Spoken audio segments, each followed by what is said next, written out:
morning and welcome back to Morning Coffee. I just want to say, if you have not yet subscribed to my channel, please do so at this time. Also, check out my new website. Drop me a message. Let me know, what you would like to talk about. If you got any comments about the website or anything, just drop me a message. Be yourself.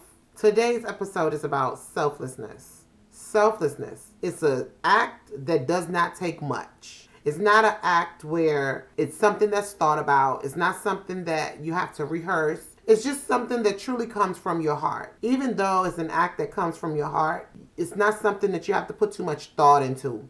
It's almost like when you're driving down the street and you see an accident. Immediately, what do you feel like you need to do? Do you feel like you need to do something? Or do you actually look at that accident and say, hey, wow, that was a bad situation? And do you just keep on driving, like, onto your place, to your destination? Well, for me, when I ride past a accident or something, or any kind of tragedy, if I see one, y'all know I'm a crybaby. I've been crying for years, but nevertheless, when I see an accident, I feel a pull on me to pray. Everybody don't have that, and that's not a bad thing, but it's just not who you are.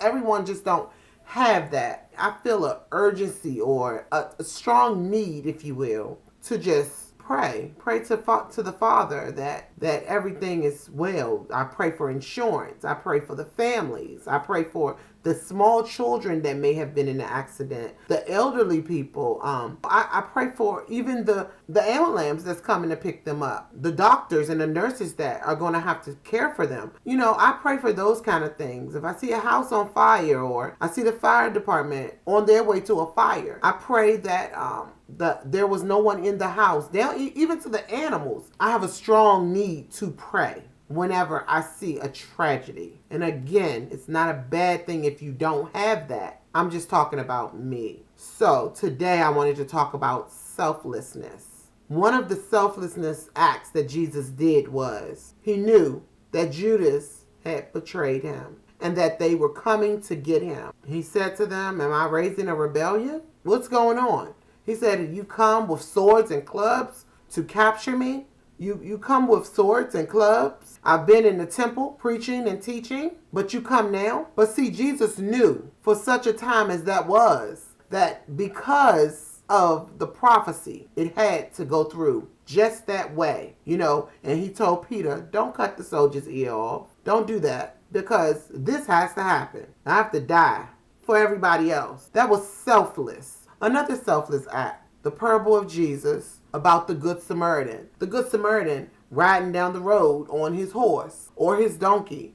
And he's riding down the road and he see a man that has been beaten, robbed, and bruised, and left for dead. And other people are riding by, see this man just as the Good Samaritan. But the Good Samaritan don't just see him and keep riding. The Good Samaritan stops. Now I'm sure, and it doesn't speak of this, I'm sure that the Good Samaritan maybe was on his way somewhere. We're talking the modern days. Even if he was on his way to a job interview or on his way to work and he couldn't be late because he had an important meeting to set up for. Regardless of what was going on, the Good Samaritan stopped. He took a few minutes out of his day to stop and care for someone else. What is being selfless?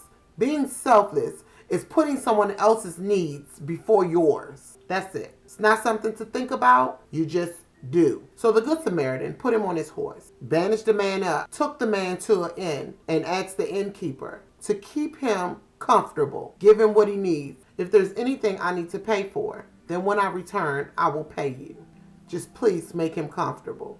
That's the parable of the Good Samaritan. There are a lot of Good Samaritans out there, and some people may say they're hard to find, but they're not. I believe that inside of each and every one of our heart lies a person that wants to help. There's a lot of ways we can help, especially now in the pandemic. A conversation on the telephone, a text, an email. And if you're not afraid to hug, because I'm not, a hug. A lot of people are going through so much where they just need to hear a kind word. They just need to hear something that makes them feel like it's going to be okay at the end of the day. And that brings me to 2 Peter 1, 5 through 7. The Word of God says, for this reason, make every effort to supplement your faith with virtue. It says, and virtue with knowledge, and knowledge with self-control, and self-control with steadfastness, and steadfastness with godliness, and godliness with brotherly affection,